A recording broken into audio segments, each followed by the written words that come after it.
Well, you know, changes in the air. It's a nice sunny day, but rain is right around the corner. And we're going to be talking about rain gardens today. And I'm with Alfred Dinsdale from Dinsdale Contractors. And Alfred, you have worked on a rain garden. If you can kind of just give us a description of what a rain garden is. Well, sure.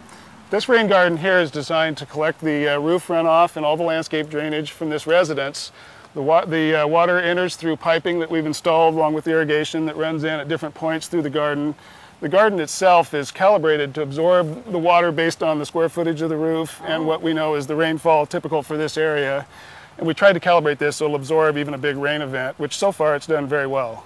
So there really is a lot of planning. I mean, before this beautiful landscape went in, there was a lot of work underground before that. Oh, absolutely. Yeah, that's the most important part.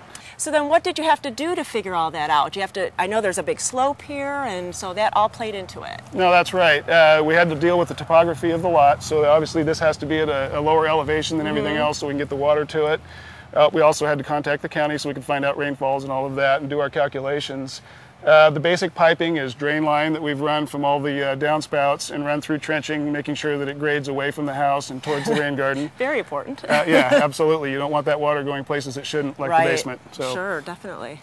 But, and then also, it's a very shady site, so I'm sure that that played into the plant selection. It's a really nice, different textures. There's things blooming, and I bet throughout the year there's all kinds of color going on. Oh, that's right. We tried to make this so it's aesthetic as possible. The rock placement, we've got the dwarf red twig dogwood, the Kelsey-eye, that has a nice red stem in the wintertime. We've got the evergreen carex and grasses in here that will also maintain some green and some structure through the wintertime.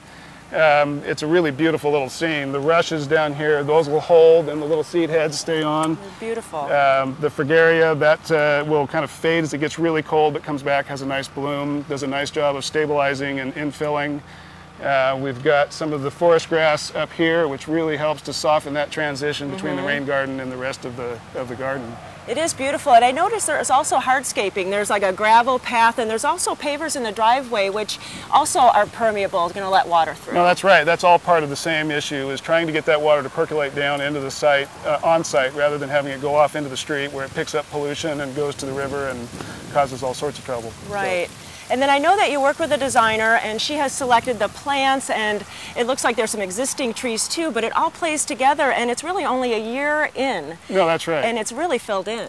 Yes, it has. It's done very well, and the key here is working with the designer and creating this in a way that it is part of the garden, that the whole thing flows together. It's not just an isolated piece. Right. And this works really well with the rest of the plantings. And I know there's a lot of information out there through the county, through Metro, through the whole state, but you worked with a city organization. Well, we've been talking with them. The Bureau of Environmental Services has several programs going on for homeowners. And it's worth contacting them, looking on their website to see what they're up to.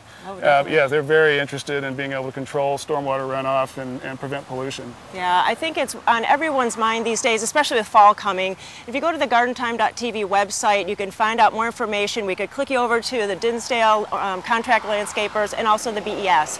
Well, thank you so much. I think that this is really going to be a good topic for the next few years. Great. Thank you very much for coming down. Thank you. Yep.